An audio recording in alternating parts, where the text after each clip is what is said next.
हैं, क्या मकसद है? आज खालिस अल्हम्दुलिल्लाह हाजिरी की नीयत से आए हैं और इस दरबार में हाजिरी, हम गुलामों के भी गुलाम, तो हाजिरी के लिए आए हैं और अपने मुल्क की और अपनी मिल्लत की चैन और सुकून के लिए दुआ करने आए हैं। और इस दरबार में मुल्क से मुताल्लिक जो दुआएं होती हैं वो पहले कबूल होती हैं। ज़ाती तो हम अपने लिए हमेशा मांगते रहते हैं और मांगते रहेंगे, हमें यही मिलता है जो मिलता है। तो इस वक्त मुल्क में जो माहौल है या दरगाह से मुताल्लिक कोई रिट आई है तो वो तो अंजुमन सज्जादगान ये देख रहे हैं उस मामले को, और उसमें जो भी हमारे सहयोग की अगर ज़रूरत होगी। वैसे गरीब नवाज की सरपरस्ती है और मैं ये समझता हूँ हजरत, वो बम जो पूरे हिंदुस्तान में घूम रहा था, आपको याद होगा, जब दरगाह तक आया वो बम गायब हो गया। अब ये जो खुदाई का मामला पूरे हिंदुस्तान में चल रहा है, मुझे लगता है अब ये खुदाई वाले जो कम्युनल हार्मनी को बर्बाद करना चाहते हैं वो अब यहाँ दरगाह शरीफ तक आए हैं। तो मुझे लगता है कि गरीब नवाज की करामत जरूर जाहिर होगी और ये खुदाई के सिलसिले भी बंद होंगे इंशाअल्लाह। तो हार्मनी कायम रहनी चाहिए, हमारे मुल्क में अमन कायम रहना चाहिए। जो लोग इसको मतलब मुस्लिम दुश्मनी में अगर ये काम कर रहे हैं तो वो उन्हें अपने गौर करना चाहिए कि ये मुल्क के लिए नुकसानदेह है। अपने मुल्क को नुकसान इस वजह से मत पहुंचाओ कि मुसलमानों को नुकसान पहुंचाना है। दादा जी, अभी आपने बोला खुदाई वाली बात बोली आपने, ऐसे भारत में कहाँ ऐसा हो चुका जो आप बात कर रहे हैं? नहीं, कहाँ हो रहा है इस वक्त उस तफसील में जाने की जरूरत नहीं है। कुछ गैर कानूनी कुछ काम हो रहे हैं और वो इसलिए नहीं है कि उन्हें खुदाई असल में करवाना है। असल में वो जो मुल्क में कम्युनल हार्मनी है उसको तोड़ना चाहते हैं, उनका असल मकसद ये है। और मैं ये समझता हूँ हम तो इंतजार में बैठे हैं कि हुकूमत की अंतरात्मा जब जागेगी तो उन्हें खुद लगेगा कि ये देश को नुकसान पहुंचाने का काम हो रहा है और वो इसे कंट्रोल करेंगे। माननीय न्यायालय के जो भी फैसले अभी तक आए हैं और जो आएंगे उस पर यकीन है और उस पर उसको एक्सेप्ट करेंगे? प्लेसेस ऑफ वर्शिप एक्ट की मौजूदगी में जितनी भी याचिकाएं अदालतों में स्वीकार की जा रही हैं वो तमाम की तमाम गैर कानूनी है। ऐसे तमाम मुकदमात को पहली फुर्सत में अदालतों को बर्खास्त कर देना चाहिए और जो ऐसे याचिका करता हैं उनको पनिश किया जाना चाहिए, उन पर जुर्माना आयद किया जाना चाहिए। तो आपका कहने का मतलब अजमेर की निचली अदालत के जो मजिस्ट्रेट हैं उन्होंने अजमेर शरीफ से मुताल्लिक बात आप करेंगे, मुझे अजमेर शरीफ तक ये लोग आ गए, मुझे बहुत सुकून है कि अब हमें पूरे हिंदुस्तान को आराम हो जाएगा। अजमेर शरीफ वाले बैठे हैं तो हमें कोई डर नहीं है। मुझे यकीन है कि अब पूरे हिंदुस्तान को आराम मिल जाएगा।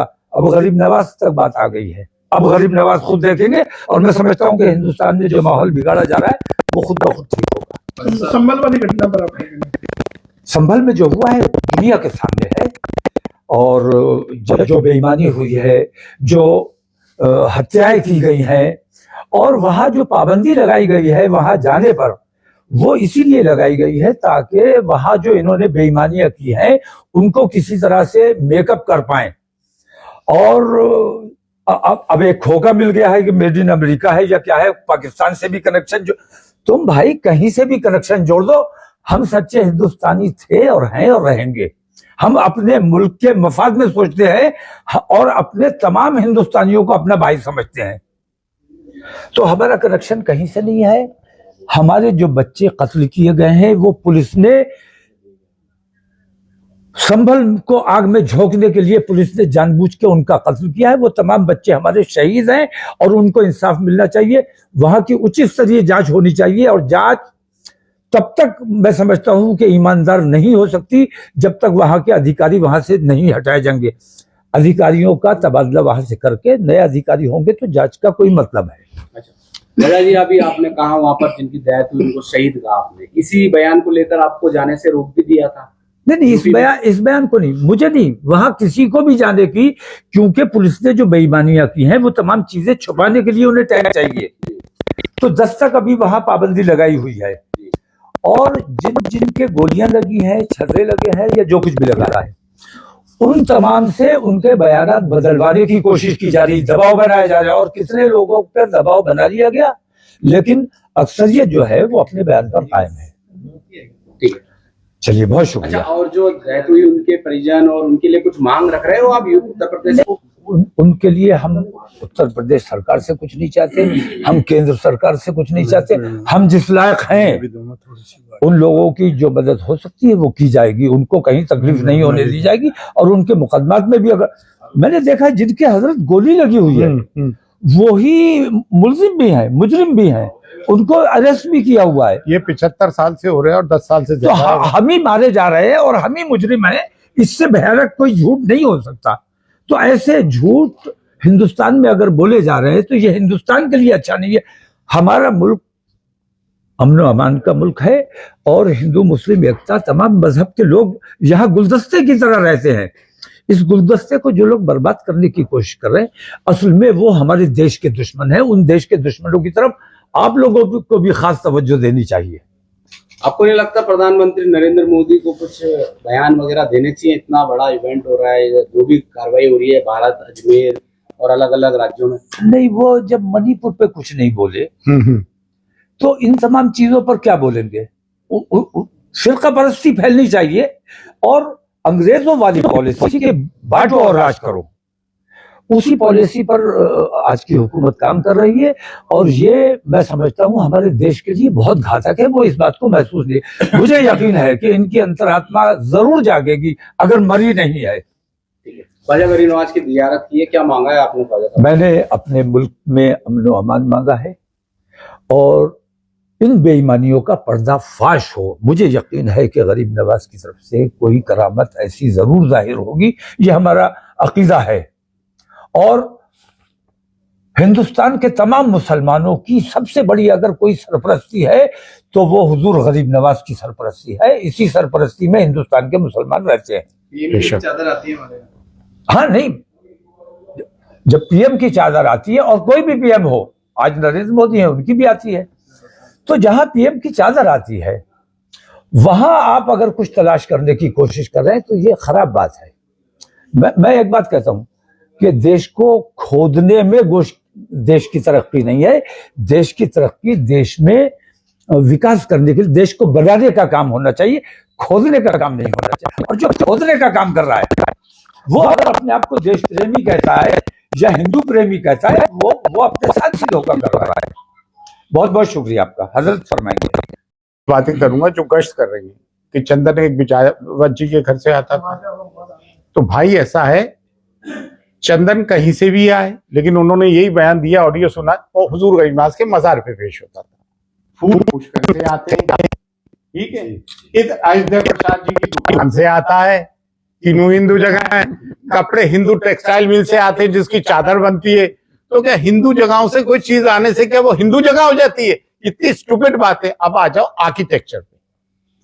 सल्तनत पीरियड तक, बिफोर मुगल, आर्टिशियन और क्राफ्ट्समैन यहीं के थे। तो लोकल यहाँ का जो आर्किटेक्चर था, जो डिजाइनिंग थी फूल पत्ती की, तो वो लोग करते थे। आर्टिशियन क्राफ्ट्समैन जो है मुगल पीरियड के बाद आना शुरू हुए, तो टर्किश और ईरानियन आर्किटेक्चर आया। उसके बाद ब्रिटिशर्स आए, ब्रिटिशर्स के टाइम रोमन और ग्रीक आर्किटेक्चर आया। तो आप देख लें, सुप्रीम कोर्ट में देख लें, पार्लियामेंट में देख लें, हमारे DRM ऑफिस की बिल्डिंग देख लें, कॉन्वेंट स्कूल्स की बिल्डिंग देख लें, आप कोर्ट की बिल्डिंग देख लें, आप ये क्या आर्मी की देहरादून में चले जाएं, एयरफोर्स की बिल्डिंग देख लें, वह रोमन और ग्रीक आर्किटेक्चर है। उससे पहले टर्किश ईरानियन था। और सल्तनत पीरियड में जब गरीब नवाज आए तो यहाँ का लोकल हिंदू आर्किटेक्चर था। तो आप इससे ये बताना चाह रहे हैं कि हिंदू जगह है, इससे बुरी बात कोई हो ही नहीं सकती है। मैं अपनी बात कहकर बात खत्म करूंगा, इससे आगे नहीं, बहुत सारी बातें कह चुका हूं। आप कुछ कहना चाहते हैं? आपका नाम और पद बताएं पहले। मैं हाजी सैयद मोहम्मद हसन हाशमी, वाइस प्रेसिडेंट अंजुमन मोइनिया फ़करिया चिश्तिया सैयदजादगान दरगाह शरीफ अजमेर। मैं हमारे मुल्क हिंदुस्तान को एक मैसेज यहाँ से दरबार से हमेशा मैं तो देता ही हूँ, और जितनी भी मैं बाइटें देता हूँ, हिंदू, मुसलमान, सिख, ईसाई, जितने भी यहाँ पर मीडिया वाले हैं मौजूद हैं, और अक्सर मेरी यही रहती है। तो गरीब नवाज का वो दर है कि इस दर पर बदल जाती हैं तकदीरें। ये वो दर है कि इस दर पर बदल जाती हैं तकदीरें। करम कर मेरे ख्वाजा तुझ में शान मुस्तफ़ाई है, मेरी बिगड़ी बना दो तुमने लाखों की बनाई है। तो गरीब नवाज का दर, गरीब नवाज की दरगाह सबके नहीं है, हर धर्म के नहीं है। और अल्हम्दुलिल्लाह 850 साल से गरीब नवाज यहाँ पर आए, उन्होंने अमन और अमान का पैगाम यहाँ पर दिया। और आज भी 850 साल बाद जब दुनिया से पर्दा सरकार गरीब नवाज ने लिया, उसके बाद भी आज भी गरीब नवाज की बारगाह में जितने भी आशिक, श्रद्धालु, चाहने वाले दुनिया के कोने कोने पर है, हम सबसे यही करते हैं। और गरीब नवाज के कितने आशिक हैं, कितने लोगों के, हम लोगों के पास फ़ोन आ रहे हैं कि भाई ये दरबार में ये सब क्या हो रहा है। हमारी वो हिंदू भाई भी उसमें जुड़े हुए हैं, मुसलमान भी जुड़े हुए हैं, सिख भी जुड़े हुए हैं, जो कि आज मैंने दर्शन कराए, जो अमृतसर से और अपने चंडीगढ़ के लोग आए, पंजाबी लोग, वो कह रहे हैं भाई गरीब नवाज की बारगाह तो सबकी नहीं है। और हम तो बरसों से गरीब नवाज की बारगाह में आ रहे हैं। जो हम मांगते हैं सरकार के दरबार में सब पूरा होता है। तो भाई ये दरबार सिर्फ मुसलमानों का नहीं है, ये दुनिया के कोने कोने पे दुखियारों का ये दरबार है, चाहने वालों का ये दरबार है। यहाँ पर आकर अपनी मन की मुरादें यहाँ पर लेके जा रहे हैं। यहाँ पर देखो, जो मुसलमान के लिए दुआ गरीब नवाज की बारगाह में होती है, जिस तरीके से चादर मुसलमान की चढ़ाई जाती है, जिस तरीके से फूल गरीब नवाज की बारगाह में उनके पेश होते हैं, उसी तरह से हमारे हिंदू भाइयों की भी दरबार में वैसे ही प्रार्थना होती है, वैसे ही दुआ होती है, और वैसे ही गरीब नवाज के दरबार में फूल चादर से होती है। तो हमारा गरीब नवाज की बारगाह से संदेश यही है कि हमारा मुल्क हिंदुस्तान बड़ा ही खूबसूरत है और तरक्की के उस पर जा रहा है। हम पीएम से, प्राइम मिनिस्टर साहब से यही दरख्वास्त करते हैं कि इस मामला को जितना हो इसको बिल्कुल ख़त्म किया जाए। हमने यहाँ हमारी पूरे मुल्क हिंदुस्तान से भी अपील है, हमारे हिंदू भाइयों से भी, सिख भाइयों से भी, ईसाई भाइयों से भी और मुसलमान भाइयों से कि गरीब नवाज की बारगाह ऐसे आस्थाने, ऐसे दरबार तो छोड़ो भाई, जहाँ पर सबके दिल जुड़े हुए हैं, जहाँ पर आकर सब लोग मिलते हैं, हिंदू, मुसलमान, सिख, ईसाई, यहाँ पर किसी तरह का कोई भेदभाव नहीं है। और जबकि गरीब नवाज की देग में जब से 400 साल अकबर बादशाह का पीरियड है कि देग का खाना जो बनता है मीठा बनता है।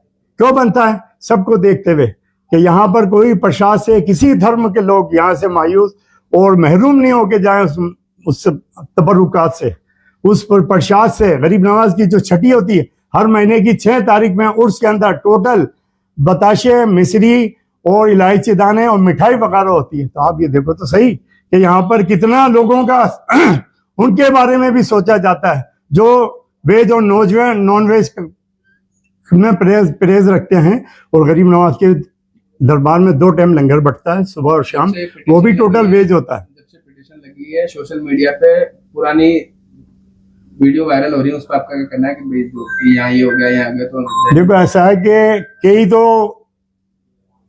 बेफजूल के लोग इस चीज को भड़काने के अंदर उसमें वायरल हो रही है, गरीब नवाज की बारगाह में क्या वीडियो वायरल हो रही है? एक सोशल मीडिया पे एक वीडियो वायरल हो रही है जिसके अंदर खंडवा में एक मशाल रैली में आग जली हुई थी, उसको दरगाह से जोड़ के चलाया जा रहा है। सोशल मीडिया पे तो लच्छू की दुकान मंजू ने रोक ली, तो इसका जवाब देंगे क्या यार हम?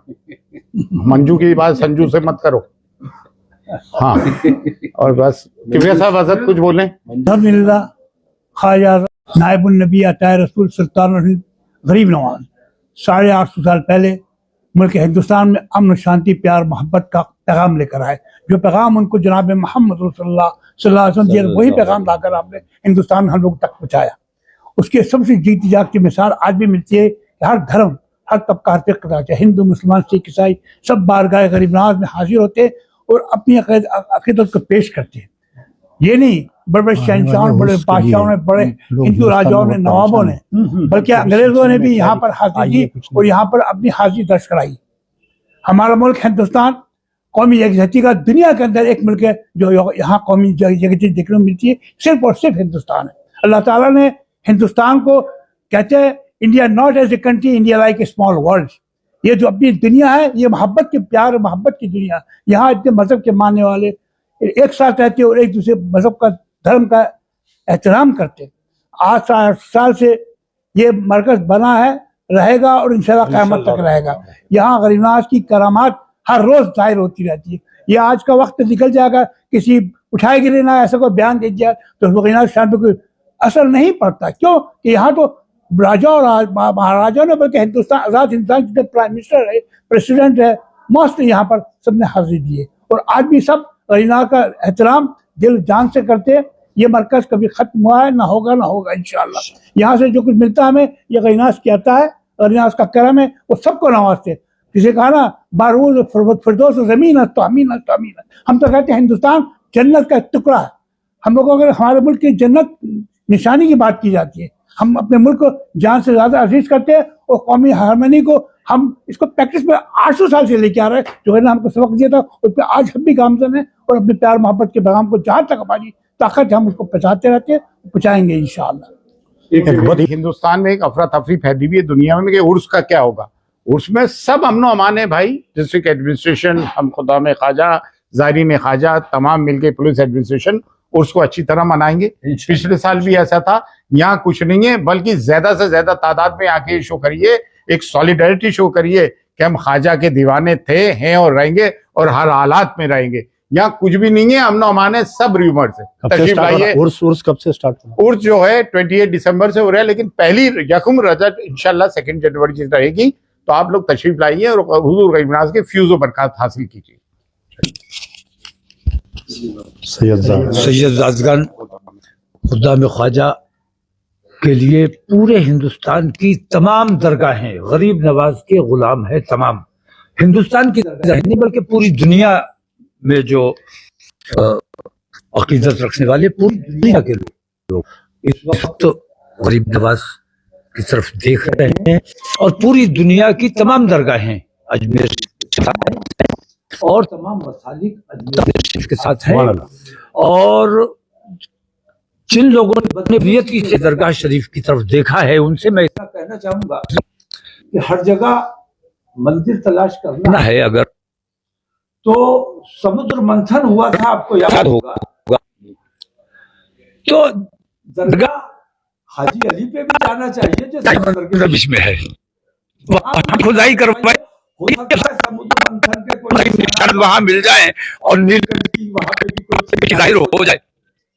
इस किस्म की जो चीजें चल रही है ये हमारे देश में बहुत शुक्रिया। मेरा नाम अमजदुल्ला खान, स्पोक्समैन एमबीटी, मेरा ताल्लुक़ हैदराबाद तेलंगाना से है।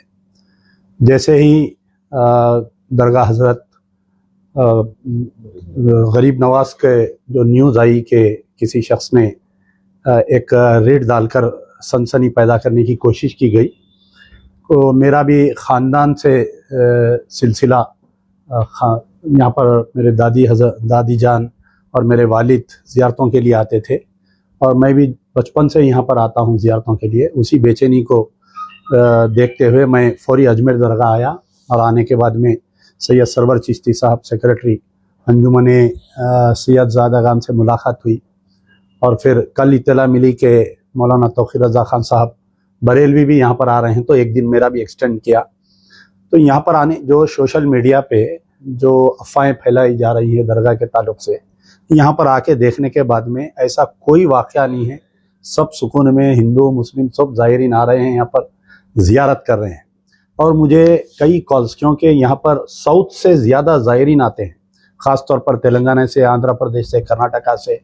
ऐसे न्यूज़ देख के जो हाल ही में संभल में वाक़या हुआ तो कई लोग टिकट्स वगैरह कैंसिल करवा रहे थे। तो मैं अभी दोनों जिम्मेदारों से गुजारिश किया कि आप लोग अपील करिए कि यहाँ पर ऐसा कोई वाक़या नहीं है और उसके बेहतरीन एडमिनिस्ट्रेशन की तरफ से, कमेटी की तरफ से, जो भी यहाँ के जिम्मेदार है, बेहतरीन इंतजाम किए गए हैं।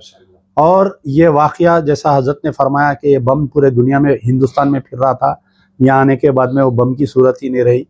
ये शायद अल्लाह ताला इन शरपसंद अनासिर को जो ये दावा करते हैं कि 1100 मसाजिद दरगाहें हमारी लिस्ट पर है, यहाँ पर दरगाह हज़रत गरीब नवाज पर आने के बाद में इनकी सोच, इनकी साजिश, इनकी तमाम चीज़ें यहाँ दफन हो जाएंगी, ख़त्म हो जाएंगी। आज के बाद में हिंदुस्तान की कोई दरगाह, कोई मसाजिद पर ये लोग नज़र उठा के देखने के लायक नहीं रहेंगे। शुक्रिया। यार जिंदा सबत।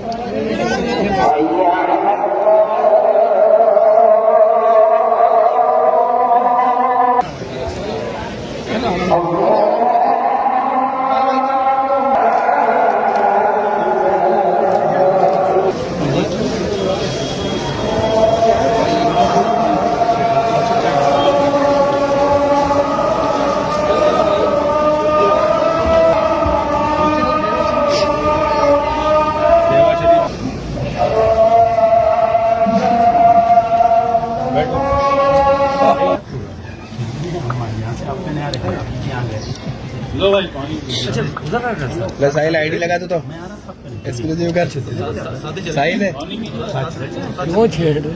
तू चुप रख, तेरा नाम साहिल है। आप लेके चले तो मिलेगा भाई। सरसों तेरा क्या बोलते हैं उसको अपन क्या बसंत पेश करते हैं, और बसंत के गाने यहाँ पर हमारे मोहिनी भाई कहाँ है, नहीं वो यहाँ तो गाते हैं ऐसा अच्छी हिंदी के वालों के साथ। एक का दरबार तो है। अरे बल्कि वही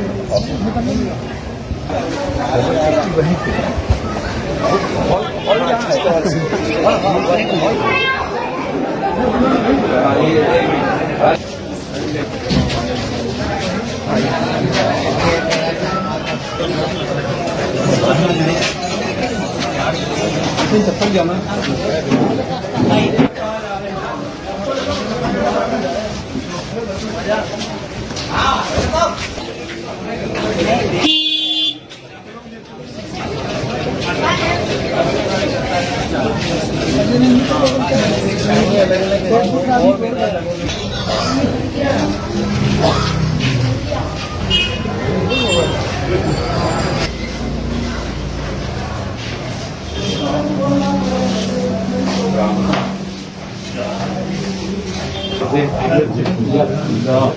बैठे बैठे आप लोग